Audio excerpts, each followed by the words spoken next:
આ કોર્સનું મહત્ત્વ એટલે છે કે બાળકોને તો બાળ વિકાસ કાર્યક્રમ પેરેન્ટ્સ મસ્ટ, કેમ સૌથી વધારે જરૂર પેરેન્ટ્સની છે, કારણ કે પેરેન્ટ્સ જ મોટે ભાગે લોચામાં છે અને પેરેન્ટ્સને ખબર નથી કે કઈ રીતે બાળકને ઉછેર કરવા, પોતાની રીતે કરે અને પછી થાય છે કે રિઝલ્ટ મળતા નથી.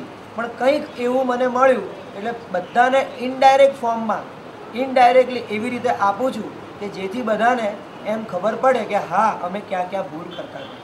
કોઈને ડાયરેક્ટ સલાહ નથી અપાતી, પણ એ પોતે એના મોઢામાંથી બોલે ને એટલે પછી એ પામી ગયા, પછી મારે કંઈ એમને કહેવાની કંઈ જરૂર હોતી નથી. અને આ પ્રોગ્રામ એવો જ છે કે સૌને અંદરથી પોતાના ગુરુ પોતાની અંદર રહેલા છે એનું જ જ્ઞાન થઈ જાય તો પોતે પોતાના ગુરુ, પોતે પોતાના હેલ્પર અને પોતે જ પોતાનું ભલું કરી શકે. અને એવું થાય એટલે પછી બીજે ક્યાંય કોઈને કશું જવાની જરૂર જ નથી. એટલે આ પ્રોગ્રામ તો એક ટિકિટ છે.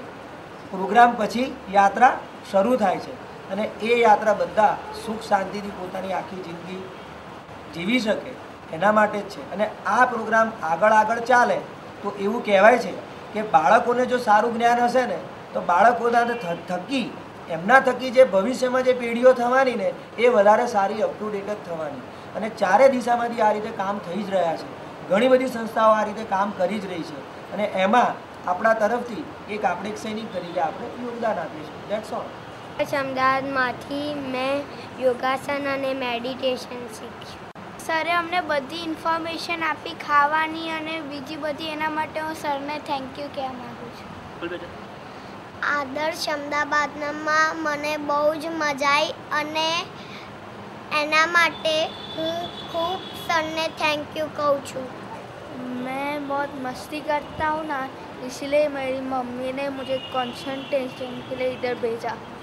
આપણે આ બધી વસ્તુઓ બહુ જાણતા હોઈએ છીએ છોકરાઓ માટે, પણ આપણે સમજતા નથી હોતા. એટલે સાહેબશ્રી અમને એ સમજાવ્યું કે તમે બાળકને સમજો, પહેલાં તમે સમજો અને પછી તમે એમને સમજાવો.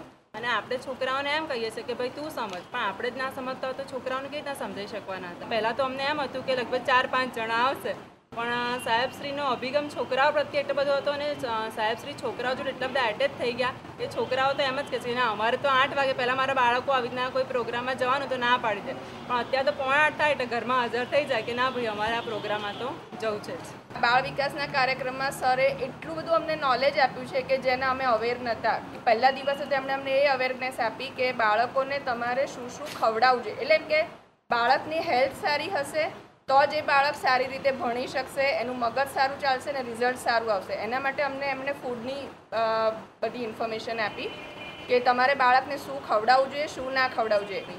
સેકન્ડ ડે સરે એવું કીધું કે કઈ રીતે એકબીજાને હેલ્પફુલ થઈ શકે, કઈ રીતે સ્માર્ટલી વર્ક કરી શકાય. લાઈક ભગવાને બધાને બુદ્ધિ તો આપેલી છે પણ દરેકમાં સ્માર્ટનેસ નથી આપેલી. એટલે સરે એ શીખવાડ્યું બાળકોને કે તમારામાં બુદ્ધિ છે પણ સ્માર્ટલી તમે એ વર્ક કઈ રીતે ઓછા કામમાં ને વધુ સારી રીતે કરી શકો છો. એટલે એ પણ આ છોકરાઓના મગજ ઉપર બહુ સરસ છાપ છોડી સરે.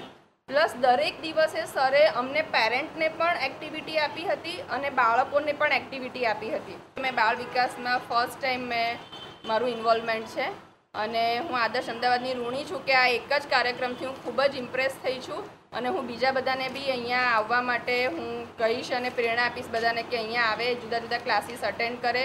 છોકરાઓના પછી યંગસ્ટર્સના હોય છે, હાઉસવાઇફ્સના હોય છે અને જે રિટાયર્ડ લોકો હોય એ લોકો માટે પણ બહુ સારી એક્ટિવિટી અહીંયા ચાલતી હોય છે.